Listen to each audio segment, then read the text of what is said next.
पंचकुला स्थित सचिवालय में हिमाचल मंत्रिमंडल की बैठक जारी है।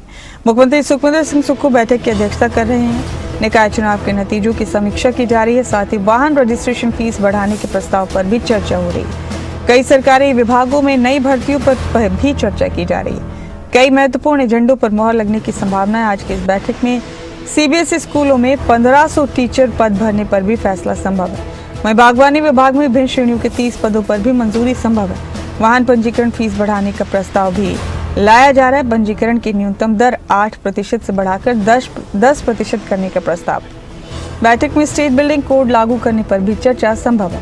आचार संहिता के चलते कैबिनेट ब्रीफिंग नहीं होगी।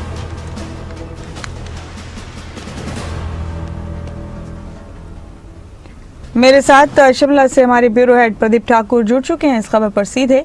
प्रदीप, कैबिनेट की बैठक चल रही है और काफी महत्वपूर्ण है बैठक। हिमाचल वासियों को इंतजार है कि आखिर कौन से अहम फैसले आज की इस बैठक में लिए जाएंगे। आप बताइए प्रदीप, क्या है एजेंडे आज की इस बैठक के? क्या कोई बड़े फैसले लिए जा सकते हैं?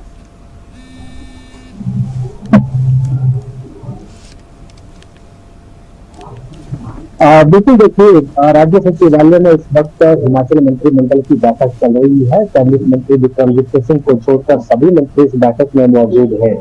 हालांकि इस वक्त प्रदेश में आदर्श चुनाव आचार संहिता प्रभावी है और 31 मई तक ये आदर्श चुनाव आचार संहिता है, क्योंकि प्रदेश में पंचायती राज संस्थाओं के चुनाव हो रहे हैं। तो ऐसे में जो आज कैबिनेट बैठक में बड़े फैसले होंगे, उनकी ना तो प्रेस ब्रीफिंग होगी और ना ही सरकार की तरफ से जो प्रेस नोट रिलीज किया जाता है कैबिनेट के फैसलों का, वो भी आज रिलीज नहीं किया जाएगा, क्योंकि इससे जो आचार संहिता लगी है तो उसमें पंचायती राज संस्थाओं के चुनाव प्रभावित हो सकते हैं। कई बार इस तरह के फैसले भी लिए जाते हैं कैबिनेट में, तो वो चुनाव प्रभावित ना हो, इसलिए इस तरह का कोई भी फैसला जो है वो सार्वजनिक नहीं किया जाएगा।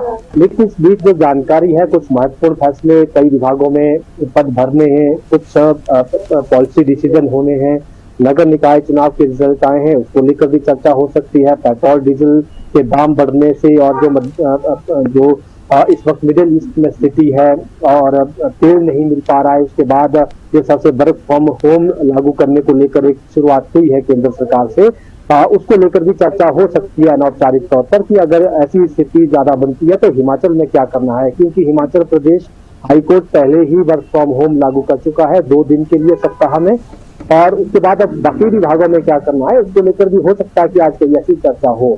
लेकिन ऐसे कोई फैसले आज सार्वजनिक नहीं किए जाएंगे जो सीधे तौर पर पंचायती राज संस्थाओं के चुनावों को प्रभावित कर सके, या फिर अगर कोई जरूरी फैसले होंगे जिनको लागू करना अभी जरूरी होगा प्रदेश हित में, तो वो राज्य चुनाव आयोग की अनुमति से ही उन फैसलों को लागू किया जा सकता है। तो आज के क्योंकि आज जो कैबिनेट बैठक हो रही है उसमें देखने वाली बात ये होगी कि क्या क्या चर्चा इसमें रहती है। तो आने वाले दिनों में जब आचार संहिता खत्म होगी तो संभवतः उसके बाद उन फैसलों को सार्वजनिक किया जा सकता है, या फिर उससे पहले उनको अगर धरातल पर उतारना है या जरूरी है वो प्रदेश हित में, तो उस स्थिति में पहले राज्य चुनाव आयोग की ही अनुमति लेनी पड़ेगी। तो देखने वाली बात ये होगी कि कैबिनेट कब तक चलती है और क्या क्या चर्चाएं होती है। जी, बहुत शुक्रिया आपका प्रदीप, आप जुड़े मेरे साथ। हमें इंतजार रहेगा कि आप बताएंगे क्या अपडेट रहा कैबिनेट की बैठक में, कौन से अहम फैसले लिए गए।